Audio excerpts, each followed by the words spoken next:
Hello नमस्कार दोस्तों, आपका स्वागत है आपके अपने YouTube channel GK mood classes में। देखिए दोस्तों, पिछले कुछ दिनों से हम पढ़ रहे हैं राजस्थान जिला दर्शन। इसकी हमारी 3 क्लासेज हो चुकी हैं। हम नए ज़िले और नए संभागों के बारे में जानकारी ली थी पहली क्लास में। उसके बाद में डीग और अनूपगढ़ जिले के बारे में हम विस्तार से जान चुके हैं। अब उसी श्रृंखला में आज हम पढ़ेंगे नीम का थाना जिला दर्शन।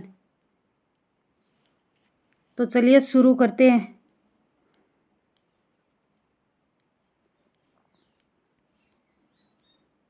पहले हम देख लेते हैं ये कमेटी और कब कब घोषणा हुई है उनके बारे में जानकारी ले लेते हैं।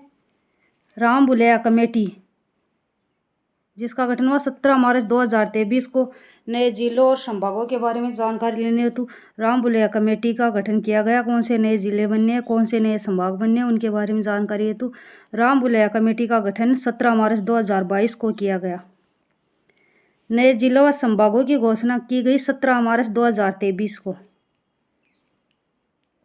और ये नए जिलों और संभागों पर कैबिनेट की मोहर 4 अगस्त 2023 को लगी थी। अधिसूचना जारी की गई नए जिलों की संभागों की 6 अगस्त 2023 को, जो 7 अगस्त से प्रभावी हुई है। नए जिले और संभाग बनाने की जो अधिसूचना है वो 6 अगस्त 2023 को जारी की गई थी और 7 अगस्त से प्रभावी है 2023 से। इसलिए जो नीम का थाना जिला वो भी 7 अगस्त 2023 को अस्तित्व में आया। और नीम का थाना जिले को सीकर और झुंझुनू से अलग करके बनाया गया है। ये नीम का थाना जिला वो पहले सीकर और झुंझुनू का हिस्सा था, इसको अलग करके बना दिया गया है नया जिला नीम का थाना। नीम का थाना जिला सीकर संभाग में स्थित है। ये जो नया जिला बना नीम का थाना, इसको सीकर संभाग में शामिल किया गया और सीकर भी नया संभाग बनाया गया है। बांसवाड़ा, पाली और सीकर, ये 3 नए संभाग बनाए गए हैं। सीकर नया संभाग बनाया गया जिसमें 4 जिले हैं। इसमें सीकर, चूरू, झुंझुनू और नीम का थाना जो अभी नया बना है उसको भी सीकर संभाग में शामिल किया गया है। देखते हैं इसमें कौन कौन से 4 उपखंड है। नीम का थाना जिले में 4 उपखंड और 5 तहसीलें हैं। 4 तो उपखंड और 5 तहसीलें हैं। 4 उपखंड कौन कौन से? खेतड़ी है, उदयपुर वाटी है। ये 2 तो है झुंझुनू से, और श्रीमाधोपुर नीम का थाना, ये 2 उपखंड है सीकर से। इस प्रकार इसमें 4 उपखंड है, जो 2 तो खेतड़ी और उदयपुर वाटी है तो झुंझुनू से, और श्रीमाधोपुर और नीम का थाना ये सीकर से लिए गए हैं। 5 तहसीलें कौन कौन सी हैं? खेतड़ी, उदयपुर वाटी, श्रीमाधोपुर, नीम का थाना, पाटन, ये 5 तहसीलें हैं। इनमें से खेतड़ी और उदयपुर वाटी ये तो झुंझुनू से ली गई है, और श्रीमाधोपुर, नीम का थाना, पाटन, ये 2 नीम का थाना और पाटन और श्रीमाधोपुर ये सीकर से ली गई है। इस मैप पर देखते हैं, ये खेतड़ी और ये उदयपुर वाटी ये 2 झुंझुनू से ली गई हैं, और ये इतना इतना जो दिख रहा है ये सीकर का हिस्सा है। इसमें पाटन, नीम का थाना और श्रीमाधोपुर ये 3 उपखंड है। ये 3 तहसीलें हैं जो सीकर से ली गई हैं।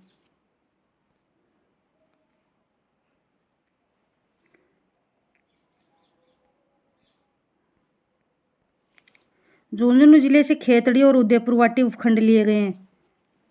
सीकर जिले से श्रीमाधोपुर, नीम का थाना 2 उपखंड, तहसीलें पाटन और नीम का थाना उपखंड। जो ये नीम का थाना उपखंड है इसमें 2 तहसीलें हैं, पाटन और नीम का थाना। नीम का थाना हरियाणा राज्य के साथ अंतर्राज्यीय सीमा बनाता है। जो नीम का थाना है वो हरियाणा राज्य के साथ अंतर्राज्यीय सीमा बनाता है। पड़ोसी जिले 4 झुंझुनू, सीकर, जयपुर ग्रामीण और कोटपुतली बहरोड। इसके पड़ोसी जिले 4 है झुंझुनू, सीकर, जयपुर ग्रामीण, कोटपुतली बहरोड। इसके बारे में कुछ और जानकारी लेते हैं। प्राचीन तीर्थ स्थल गणेश्वर, टपकेश्वर, बालेश्वर व बघेश्वर भी नीम का थाना जिले में रहेंगे। जो प्राचीन तीर्थ स्थल थे गणेश्वर, टपकेश्वर, बालेश्वर, बघेश्वर, ये पहले सीकर जिले में थे। अभी ये नए जिले नीम का थाना में आएंगे। आ गया गणेश्वर सभ्यता, सीकर नीम का थाना स्थित है। गणेश्वर सभ्यता पहले सीकर में पड़ती थी, अब अभी इसको नीम का थाना में जिला रहेगा। उत्खनन रतनचंद अग्रवाल 1977, रतनचंद अग्रवाल 1977। गणेश्वर सभ्यता को ताम्रयुगीन सभ्यता की जननी, ताम्रयुगीन सभ्यता की जननी भी कहा जाता है।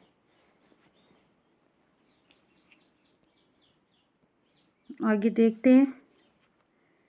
यह सभ्यता कांतली नदी के किनारे, कांतली नदी के किनारे विकसित हुई थी।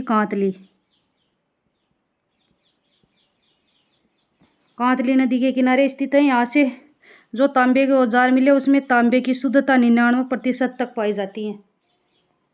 जो प्राचीन औजार मिले हैं उसमें जो तांबे की शुद्धता है वो 99% तक पाई गई है, इसलिए यहाँ इसको ताम्रयुगीन सभ्यताओं की जननी कहा जाता है।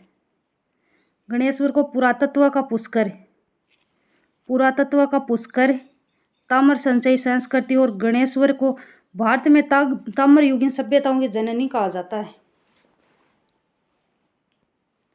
आगे देखते हैं। गुरारा सभ्यता नीम का थाना। यहाँ चांदी के लगभग 2744 पंचमार्क सिक्के मिले हैं। गुरारा सभ्यता नीम का थाना में, जहाँ से चांदी के 2744 पंचमार्क सिक्के प्राप्त हुए हैं।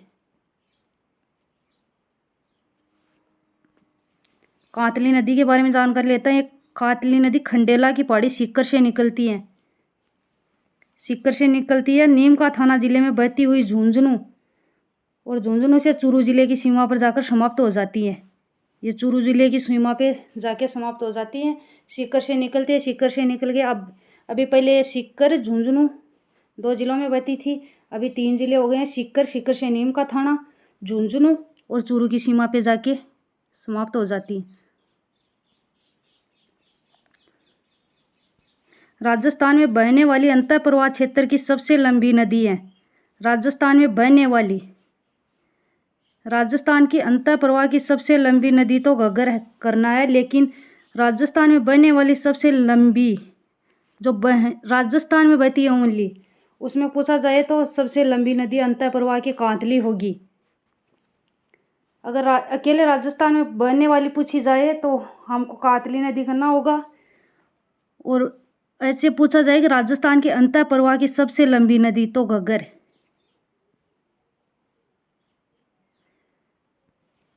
सुनारी सभ्यता खेतड़ी, सुनारी सभ्यता खेतड़ी नीम का थाना। कांतली नदी के किनारे विकसित हुई है। सुनारी सभ्यता भी कांतली नदी के किनारे ही विकसित हुई। उत्खनन 1980-81, इस सुनारी सभ्यता का उत्खनन 1980-81 में किया गया। यह एक लोह युगीन सभ्यता है। वो गणेश्वर वाली ताम्रयुगीन सभ्यता थी और ये एक लोह युगीन सभ्यता है। यहाँ पर लोहा गलाने की सर्वाधिक भट्टियाँ मिली हैं। यहाँ पर लोहा गलाने की सर्वाधिक भट्टियाँ मिली हैं।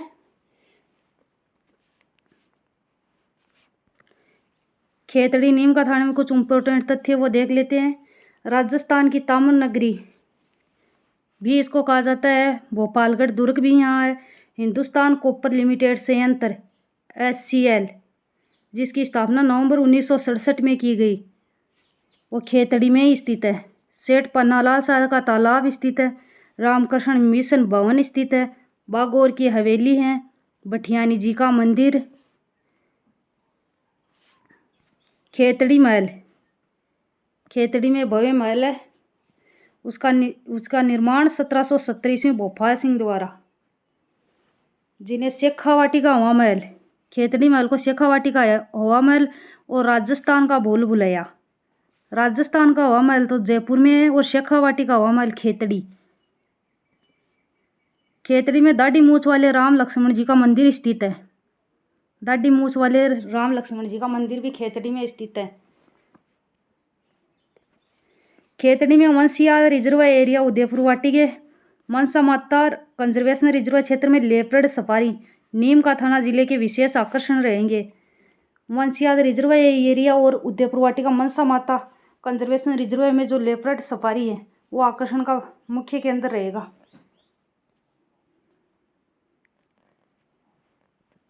गोरीर गांव खेतड़ी नीम का थाना। गोरीर गांव खेतड़ी नीम का थाना के बारे में जानकारी लेते हैं। यहाँ पर राज्य का पहला 100 kV का सौर ऊर्जा संयंत्र स्थापित किया गया। यहाँ पर राज्य का जो पहला सौर ऊर्जा संयंत्र है 100 kV का, वो स्थापित किया गया।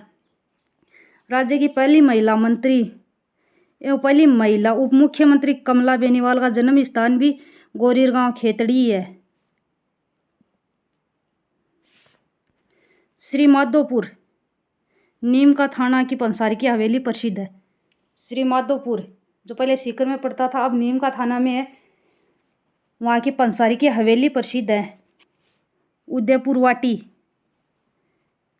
जो पहले झुंझुनू में पड़ता था, अभी नीम का थाना जिले में शामिल है, वहाँ के जोगीदास की छतरी भित्ति चित्रों के लिए प्रसिद्ध है। उदयपुर वाटी नीम का थाना में स्थित जोगीदास की छतरी भित्ति चित्रण हेतु प्रसिद्ध है। देवराला गांव नीम का थाना का आज़ादी के बाद एकमात्र महासती बनी यहाँ देवराला में। रूप कंवर 4 सितंबर 1987, इसे देवराला कांड के नाम से जाना जाता है। इस घटना के बाद तत्कालीन हरिदेव जोशी सरकार ने राजस्थान शक्ति निवारण विधेयक पारित किया था। राजस्थान की अंतिम सती रूप कंवर 4 सितंबर 1987, उस समय जो सरकार हरिदेव जोशी सरकार थी, उसने तत्कालीन प्रभाव से राजस्थान शक्ति निवारण विधेयक पारित किया था। प्रीतमपुरी झील नीम का थाना। ये प्रीतमपुरी झील पहले सीकर में थी, अभी ये नीम का थाना में है। यह एक मीठे पानी की झील है। प्रीतमपुरी मीठे पानी की झील है। अजीत सागर बांध खेतड़ी इसका निर्माण बांध पर लगे शिलालेख के अनुसार खेतड़ी के तत्कालीन राजा अजीत सिंह ने 1889 से 91 के मध्य करवाया था। रायपुर का बांध भी नीम का थाना में है। और क्या नीम का थाने में देखते हैं। नीम का थाना कच्छी घोड़ी और गिद्दड़ नृत्य हेतु प्रसिद्ध है। नीम का थाना के 2 नृत्य कच्छी घोड़ी और गिद्दड़ नृत्य। शिकागो धर्म सम्मेलन, यह नाम भी खेतड़ी से जुड़ा हुआ है, तो हम पढ़ लेते हैं। स्वामी विवेकानंद शिकागो विश्व धर्म सम्मेलन में जाने से पूर्व खेतड़ी आए थे। खेतड़ी शासक अजीत सिंह ने स्वामी जी को विवेकानंद नाम दिया था। स्वामी जी का मूल नाम नरेंद्र दत्त था। स्वामी विवेकानंद शिकागो विश्व धर्म सम्मेलन में जाने से पहले खेतड़ी आए थे, और खेतड़ी के शासक उस समय अजीत सिंह जी थे। उसने वहाँ जाने के लिए उसके लिए धन की व्यवस्था की थी विवेकानंद जी के लिए, उसी के सहयोग से वो जा पाए थे। कप्तान दुर्गा प्रसाद चौधरी, इनका जन्म नीम का थाना जिले में हुआ। दैनिक नवज्योति समाचार पत्र का संपादन किया। कप्तान दुर्गा प्रसाद चौधरी, इसका जन्म नीम का थाना जिले में हुआ, जो इन्होंने दैनिक नवज्योति समाचार पत्र का संपादन किया था। आगे देखते हैं। रामनारायण चौधरी, इनका जन्म भी नीम का थाना जिले में हुआ। बेंगू व बिजोलिया किसान आंदोलन का नेतृत्व किया था। रामनारायण चौधरी ने बेंगू व बिजोलिया किसान आंदोलन में सक्रिय योगदान था इनका। और ये बेंगू किसान आंदोलन और बिजोलिया किसान आंदोलन की नेतृत्व भी इन्होंने किया था। इनकी पत्नी का नाम अंजना देवी चौधरी था, जो समस्त रियासती जनता में गिरफ्तार होने वाली पहली महिला थी। ये इंपॉर्टेंट क्वेश्चन है, जो समस्त रियासती जनता में गिरफ्तार होने वाली पहली महिला कभी भी पूछी जा सकती है।